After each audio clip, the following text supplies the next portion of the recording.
Continuamos con argumentos, conversando con el profesor Rafael Quiroz, economista, experto en petróleo. Le preguntaba antes de irnos a la pausa, ¿esta gira que viene realizando el presidente Maduro se puede traducir en beneficios para la industria petrolera en nuestro país? Veíamos también que Irán pues donaba hacía la entrega, ¿no?, de un buque a Venezuela. Tampoco conocemos, se firmaron distintos convenios de cooperación mixta, aunque no conocemos en detalle o a fondo de qué se trata cada uno de estos convenios bilaterales. Pues es evidente que el tema energético ha estado sobre la mesa en todos los países que ha visitado Maduro. Claro, claro, tiene que estarlo precisamente por la Claro. característica económica que tiene Venezuela, que es, por supuesto, el elemento petrolero. Yo decía antes que, bueno, yo lo veía bien, por supuesto, porque todo lo que puede hacer Venezuela en cuanto a relaciones diplomáticas, a geopolítica, llevando por delante el petróleo, estupendo, bienvenido. Irán nos ha estado ayudando a nosotros, abasteciéndonos bastante de condensado, que es un crudo súper liviano y que nos sirve como diluente para mezclarlo con el extrapesado y Sí. llevar ese extrapesado a Merey 16, Ujú. Merey 17 o Merey 15, o lo que sea, pero en todo caso llevarlo a un pesado que ya puede venderse y se puede procesar en refinerías. Entonces, aparte de eso, Irán nos está abasteciendo a nosotros de gasolina. En estos momentos estamos bien abastecidos en términos de almacenamiento de gasolina y de inventarios, y es por eso que las colas han disminuido. No han desaparecido, pero sí han disminuido remarcadamente. También, bueno, los demás países como Kuwait, es miembro fundador de la OPEP, y Qatar, que fue hasta el año antepasado, fue miembro de la OPEP, entonces con los cuales tenemos bastantes relaciones. Allí no estamos buscando ni van a haber inversiones como Ok. tales, porque para ellos tienen sus países llenos de petróleo y necesitan también, o los capitales, en todo caso de ellos mismos, van a estar dirigidos allí y no están buscando dónde invertir. Pero sí nos pueden ayudar, como en el caso de Irán, que nos está ayudando con el abastecimiento de gasolina y de crudo condensado, de petróleo condensado. También nos pueden estar ayudando, como en efecto creo que hay un convenio, para que Irán trate de levantar la refinería de El Palito, que tiene una capacidad instalada de 145.000 barriles y que sería muy significativo para Venezuela, que eso junto con lo que se está refinando en Amuay y Punta Cardón, podríamos estar supliéndole al mercado interno de hidrocarburos en Venezuela. Cuando hablo de hidrocarburos en Sí. Venezuela, el mercado estoy hablando de gasolina, de querosén, de full oil, de gasoil, de full, etcétera, etcétera. Entonces, de toda esa gama de derivados del petróleo. Entonces, y que Venezuela requiere no menos de 230.000 barriles en toda esa cesta, en toda esa componente de combustibles variados, pues, para, repito, poder nosotros atender el mercado nacional, ¿no? Ahora bien, respecto a las conversaciones que se han venido realizando con Estados Unidos a principios de este mes, veíamos en los medios de comunicación, de hecho vamos a pedir a la producción que nos muestre la portada de La Voz de América del 5 de junio, una información que además es dada a conocer por la agencia de noticias Reuters. Estados Unidos dejará que Eni y Repsol envíen petróleo venezolano a Europa a cambio de deuda. La agencia de noticias Reuters reportó en exclusiva que la petrolera italiana Eni y la española Repsol podrían comenzar a enviar petróleo venezolano a Europa tan pronto como el próximo mes para compensar el crudo ruso. Estamos hablando de julio.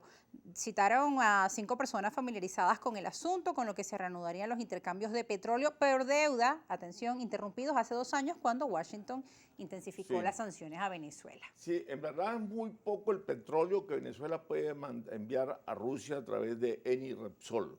Es muy poco porque no nos da la A producción. Europa. Si la producción la tenemos en 690.000 barriles, de esos 690.000 barriles nosotros estamos mandando diariamente 400.000 a China. 150 o 160 que estamos refinando nosotros, son 560. 50 que estamos mandando a Cuba, son 610.000, 10 o 15.000 que estamos mandando a algunos países, islas del Caribe, por la vía de Petrocaribe. Estamos hablando de 650.000 barriles. para 690, quedan solamente 30, 40, es muy poco lo que puede mandarse a Europa, pero aún así está bien, por supuesto que se haga, porque eso es lo que va a amortiguar la deuda que PDVSA tiene con la empresa Eni y con la empresa Repsol, que como no tenemos Claro. efectivo en caja para pagar la deuda, bueno, pues podemos pagarla con petróleo, o sea, con mercancía, y ellos verán lo que hacen con ello. Pues. O sea, uno entiende que como es italiana y es española uno, la Eni y la Repsol, bueno, pues lo llevarán a Europa. Lo que le quiero decir es que esto no hace mayor mella en la demanda petrolera que tiene Europa y que pretende, por supuesto, suplir los barriles que deja de enviar Rusia. Y los barriles que estaba mandando Rusia, de los 7 millones y medio de exportación que tiene Rusia, 6 millones iban para Europa. Entonces, llevarle 30.000, 40.000 barriles diarios, eso no tiene mayor... Y otra de las preguntas que se realiza a nuestra población es el tema del abastecimiento nacional por el tema de la gasolina, el combustible. Claro.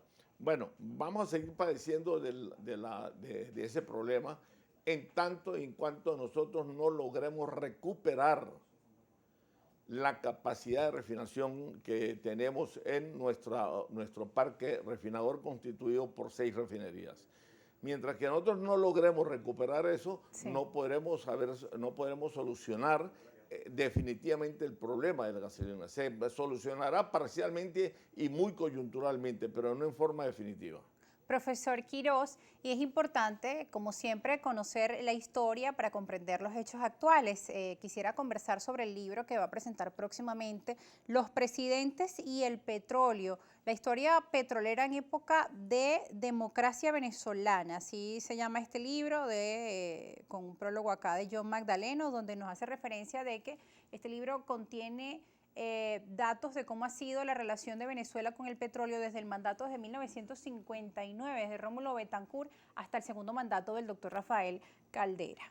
Sí, como no, es un trabajo que yo hice de investigación quinquenio por quinquenio. O sea, utilicé lo que llamamos en investigación llamamos la modalidad de la periodicidad. Entonces hago un análisis quinquenio por quinquenio, arrancando desde el primer gobierno de Rómulo Betancourt en 1959 hasta el último gobierno gobierno 2 de Rafael Caldera en 1999.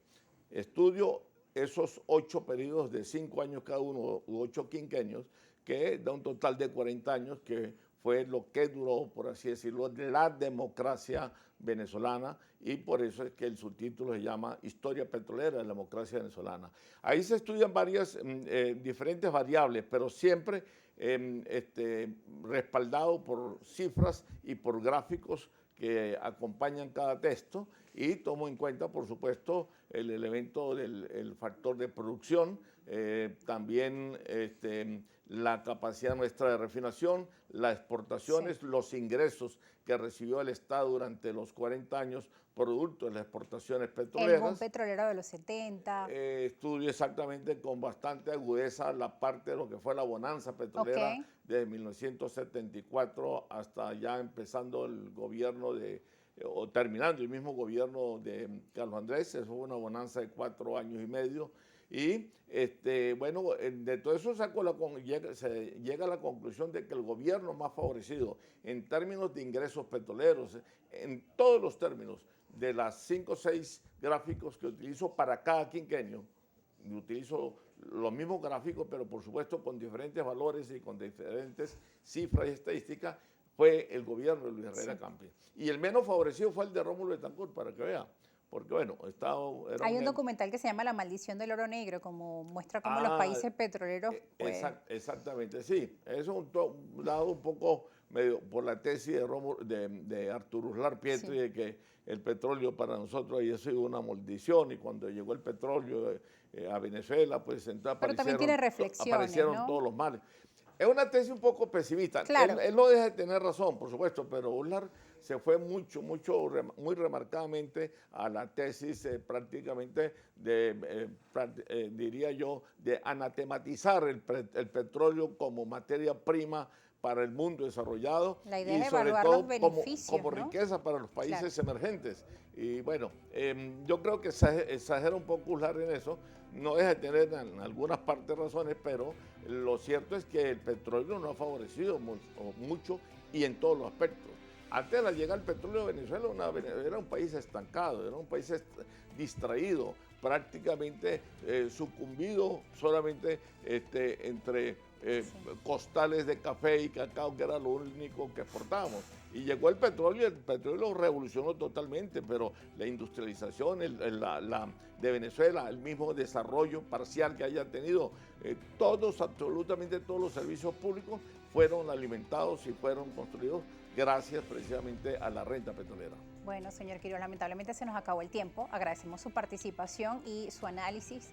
Y bueno, esperamos leer pronto ese libro que, bueno, obviamente el petróleo pues puede verse como una bendición o como una maldición, como dice ese documental. Todo siempre va a tener factores a favor y en contra. Lo importante es siempre encontrar el equilibrio y que además nuestra economía pueda prosperar en otras áreas, que no sea solo depender de la renta petrolera. Nosotros nos despedimos dejándole nuestras cuentas en las redes sociales, @argumentosgb en Instagram, @argumentos_gb en Twitter. Gracias por estar con nosotros, profesor Quiroz. Gracias, Rosa, muy amable. Y gracias también a nuestra audiencia que cada semana nos acompaña acá en Argumentos. Nosotros nos vamos.